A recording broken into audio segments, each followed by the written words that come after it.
Welcome. In this quick guide, we're going to walk through how to enable Inbox Message Sync on Gmail. Whether you're using your phone or a computer, turning on Sync makes sure your messages stay up to date across every device you use. Let's get started. First, open the Gmail app on your mobile device. If you're using a computer, simply go to Gmail in your web browser and sign into your account. Once you're in, look toward the top left corner of the screen or app. You'll see the menu icon. It looks like 3 horizontal lines. Tap or click on that menu to open the sidebar. Next, scroll down through the list until you find Settings. Go ahead and tap on it. In this section, you'll see all the Gmail accounts linked to your app or browser.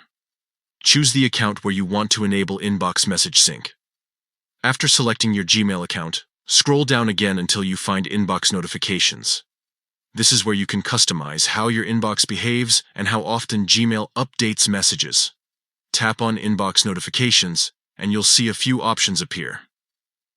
Now look for the option that says Sync Messages. Tap that, and you'll be given a few choices for how Gmail keeps your inbox synced. To make sure you never miss an email, select All. This setting ensures that Gmail automatically keeps all your messages refreshed, so new emails appear the moment they arrive. Once you've made your selection, your Gmail app or browser is now set to sync messages continuously. You can return to your main inbox and give it a moment to update. You should now see all your latest emails right away without having to refresh manually. And that's it. You've just enabled Inbox Message Sync on Gmail. It's a simple change, but a very useful one, especially if you rely on Gmail for work or personal communication. Keeping sync on ensures you're always connected and up to date, no matter which device you're using. Take a moment to check that everything's syncing properly, and you're good to go.